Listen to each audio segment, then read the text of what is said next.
حضرات، آج ہم بات کریں گے ماں باپ کے ساتھ بھلائی کرنے کی، ان کے ساتھ حسن سلوک سے پیش آنے کی، کہ اللہ قرآن عظیم میں کیا ارشاد فرماتا ہے۔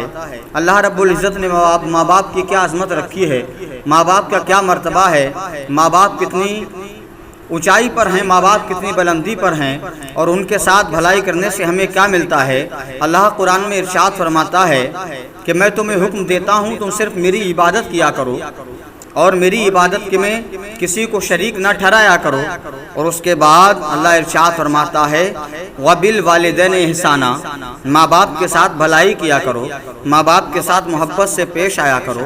اگر ہم اور آپ اپنے ماں باپ کے ساتھ بھلائی کرتے ہیں، ہم اور آپ ان کے ساتھ اگر عقیدت و محبت کے ساتھ پیش آتے ہیں، ان کا ادب و احترام اگر ہم اور آپ اپنی نگاہوں میں محفوظ رکھتے ہیں، ملحوظ رکھتے ہیں، ان کے بتائے ہوئے طریقے سے زندگی گزارتے ہیں، تو یہ سمجھیے گا دنیا بھی ہماری کامیاب ہے، عقبہ بھی ہمارا کامیاب ہے۔ نہ ہم یہاں پریشان ہیں، نہ ہم وہاں پریشان ہیں۔ ماں باپ کی محبت سرمایہ حیات ہے، ماں باپ کی محبت اللہ رب العزت کی رضا ہے، ماں باپ کی محبت وحدہ لا شریک کے قریب لے جانے کا راستہ ہے، ماں باپ کی محبت سرکار دو عالم صلی اللہ علیہ وسلم کے بتائے ہوئے طریقے پر چلنے کا نام ہے۔ اللہ ارشاد فرماتا ہے ماں باپ کے ساتھ بھلائی کیا کرو۔ اور ہم اور آپ ہیں کہ جب ہم پر جوانی آ گئی، جب ہمارے پاس شباب آ گیا، دولت ہو گئی، پیسہ ہو گیا، تو ہم اتنے مغرور ہو گئے، ہم اتنے ظالم بن گئے کہ ہم نے اپنی جوانی کی خاطر ماں باپ کو ٹھوکریں دینا شروع کر دیں۔ ہم نے اپنی جوانی پر ناز کرنے کے بعد، غرور کرنے کے بعد ماں باپ سے دوریاں اختیار کر لیں۔ آج ہم اپنی بستیوں کو چھوڑ کر، بالخصوص اپنے اس مکان کو چھوڑ کر جس میں ماں باپ آباد ہیں، اس کو چھوڑ کر دوسری بستیوں کو آباد کر رہے ہیں۔ آج ہمیں چار یاری سے فرصت نہیں ہے، آج ہمیں یار دوستوں کے ساتھ تفریح اور موج مستی کرنے سے فرصت ہی نہیں ملتی جو ہم ماں باپ کے قدموں میں وقت کاٹیں، جو ہم ماں باپ کے قدموں میں زندگی گزاریں۔ میرے پیارو، میرے عزیزوں، میرے نوجوانوں، میرے دوستوں، یہ لمحے جو زندگی کے گزر رہے ہیں، اگر گزر گئے اسی عالم میں کہ ہم ماں باپ سے دور رہ کر اپنی زندگی کاٹنے میں لگے رہے، اسی عالم میں یہ لمحے گزر گئے، اور ہمارے یہ مغرورانہ جوانی اگر اسی عالم میں گزر گئی کہ ماں باپ کی رضا ہمیں نہیں ملی، تو یاد رکھو نہ دنیا ہماری ہے، نہ عقبہ ہمارا ہے، نہ ہم دنیا میں بھی ذلیل و خوار ہیں، میدان محشر میں بھی ذلیل و خوار ہونا پڑے گا۔ ہاں میرے پیارے، چلتے ہیں کہ ایک باپ اپنی اولاد سے کتنی محبت کرتا ہے، ایک ماں اپنی اولاد سے کتنی محبت کرتی ہے۔ چلتے ہیں میرے پیارے کہ اپنے وقت کا ایک تاجدار تھا، اپنے وقت کا ایک بادشاہ تھا، اس کی رعایا میں ایک غریب انسان رہا کرتا تھا جس کا ایک بیٹا تھا، جس نے اپنے بیٹے کو یعنی جوانی کے عالم میں اتنا پڑھا دیا تھا کہ اس کی زندگی چین و سکون کے ساتھ بسر ہو سکے، اس کی زندگی چین و سکون کے ساتھ میں بسر ہو کر اپنی منزل مقصود تک پہنچ سکے۔ اسی باپ نے اس بیٹے کو جوانی کے عالم سے پہلے بچپنے کے عالم میں چلنا سکھایا، بولنا سکھایا، کھیلنا سکھایا، سونا سکھایا۔ تمام قربانیاں اس باپ نے اپنے بیٹے کے ساتھ کی۔ جب وہ بیٹا جوان ہوا، علم آ گیا، اسے علم مل گیا تو اس کی نوکری لگ گئی، بڑا ہو گیا۔ اللہ رب العزت کے کرم سے اسی باپ نے اس اپنے لخت جگر کا رشتہ کیا، شادی کرا دی، اس کی زندگی خوشیوں سے بھر دی۔ لیکن اتفاق سے جیسے جیسے دن گزرتے گئے، آگے منزلیں آتی گئیں، وہی بیٹا اپنے بال بچوں کی ذمہ داریوں میں پھنس کر، اپنی بیوی سے مل کر، اپنے ماں باپ کو چھوڑ کر دوسرے مکان کو آباد کرنے کے لیے چلا جاتا ہے۔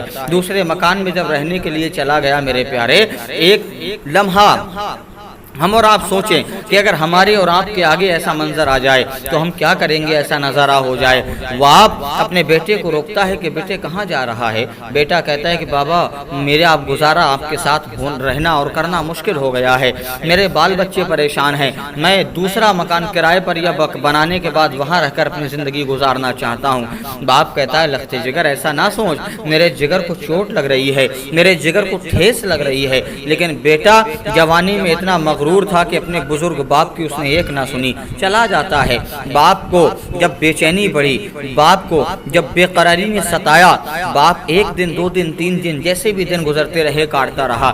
سالیں گزر گئیں، باپ کو ایک دن خیال آتا ہے کہ میں بادشاہ کے پاس جاؤں، اپنے دربار کے وہاں اور بھی لوگ موجود ہیں اور اپنے دربار کے ساتھ ساتھ دیگر درباریوں کے لوگ بھی وہاں آتے ہیں جو وہاں پر مشورے ہوتے ہیں، فیصلے ہوتے ہیں۔ میں بھی اپنا فیصلہ یعنی کہ وہاں پر کرانے جاؤں گا۔ جاتا ہے باپ بادشاہ کے یہاں پر، جانے کے بعد وہی باپ کہتا ہے کہ اے بادشاہ، میں آپ کے دربار میں اس لیے آیا ہوں کہ میں اپنے بیٹے کے خلاف مقدمہ درج کرا سکوں، میں اپنے بیٹے کے خلاف کارروائی کر سکوں۔ بادشاہ نے اتنا سنا تو بادشاہ کہتا ہے بابا، آپ کا بیٹا ہے، آپ کا نور نظر، آپ کا لخت جگر ہے، آپ اس کے خلاف کیا مقدمہ دائر کرنا چاہتے ہیں؟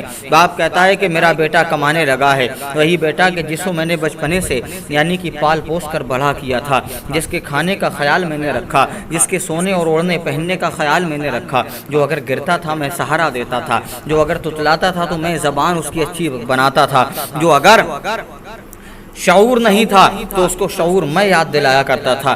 آج وہ جوان ہو گیا، شادی ہو گئی، بال بچے والا ہو گیا اور میرے سے دور رہنے لگا ہے، مجھے اس کی کمائی سے ہر مہینے اپنا حصہ چاہیے، میرا بیٹا مجھے حصہ نہیں دیتا ہے۔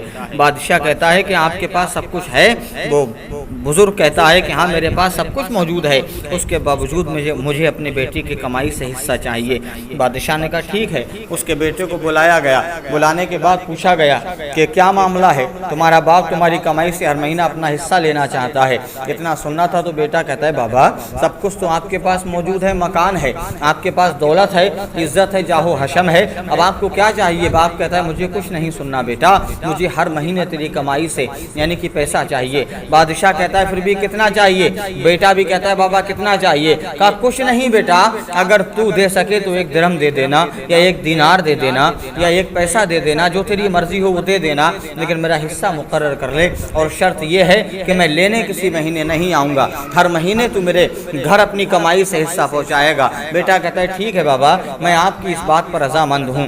بادشاہ اتنا سنتا ہے تو اس کے بیٹے سے کہتا ہے ٹھیک ہے بیٹا تم جاؤ، وہ چلا جاتا ہے۔ اب اس بزرگ سے پوچھتا ہے کہ اے بابا، آپ نے حصہ بھی مانگا تو اتنا مانگا، آپ نے اپنے بیٹے سے مانگا بھی تو اتنا مانگا کہ جو صرف گزارا ہو سکے، وجہ کیا ہے کہ آپ کو اتنا کم پیسہ چاہیے؟ تو باپ کی آنکھوں میں آنسو آ جاتے ہیں۔ سن میرے پیارے، یہاں خلاصہ ہوتا ہے وَبِالْوَالِدَيْنِ احسانا، ہم اور آپ ماں باپ کے ساتھ کیا احسان کریں گے، کیا بھلائی کریں گے؟ ارے ماں باپ کی تو وہ شان، وہ عظمت ہے کہ جاکنی کے عالم بھی ہوتا ہے تب بھی مرتے مرتے ہمیں جینے کی دعائیں دے جایا کرتے ہیں۔ باپ نے بھرے دربار میں جب اعلان کیا بیٹے کے جانے کے بعد میں، بادشاہ نے پوچھا کہ کیا بات ہے بابا بتاؤ؟ تو باپ کہتا ہے بادشاہ، نہ میں کھانے کا دکھی ہوں، نہ میں پینے کا دکھی ہوں، نہ رہنے کے لیے مجھے کوئی کمی ہے، اللہ نے سب کچھ عطا کیا ہے۔ بادشاہ کہتا ہے پھر کیوں پیسہ مانگا؟ تو وہ بزرگ کہتا ہے میرا بیٹا جس دن سے پڑھ لکھ کر فارغ ہوا ہے، اور جس روز سے اس کی شادی ہوئی ہے، جس روز سے اس کے بچے ہوئے ہیں، میرے سے دور رہنے لگا۔ اے بادشاہ، مجھے اپنے بیٹے کے بغیر ایک لمحے کا چین و قرار نہیں ہے، میرا بیٹا اتنا مشغول ہے، بزی ہے کام میں کہ مجھ سے ملنے نہیں آتا ہے۔ میں نے کوئی ایسی ترکیب نکالنے کی کوشش کی ہے کہ جس ترکیب سے میں اپنے بیٹے کا دیدار کر سکوں۔ بادشاہ کہتے ہیں خلاصہ کرو۔ کہاں ہے بادشاہ؟ سنو، میں نے اس لیے ہر مہینے اپنے بیٹے کی کمائی سے حصہ مانگا ہے، کم از کم اسی 1 درہم کے بدلے میں، 1 دینار کے بدلے میں، اسی روپے پیسے کے بدلے میں میرا بیٹا مہینے کے آخری دنوں میں مجھے اپنے چہرے کا دیدار تو کرائے گا، میرا بیٹا مجھ سے ملنے تو آئے گا، جس کو دیکھنے کے بعد مجھے سکون آیا کرے گا، مجھے چین آیا کرے گا، مجھے قرار آیا کرے گا۔ یہ ہے ماں باپ جن کی قربانیوں کا صدقہ ہم کبھی نہیں ادا کر سکتے۔ اللہ سے دعا ہے اللہ تعالی ہم تمام کو والدین کا ادب و احترام کرنے کی توفیق عطا فرمائے، انہی کی محبت میں زندہ رکھے، انہی کی محبت میں موت عطا فرمائے۔ السلام علیکم ورحمۃ اللہ تعالی وبرکاتہ۔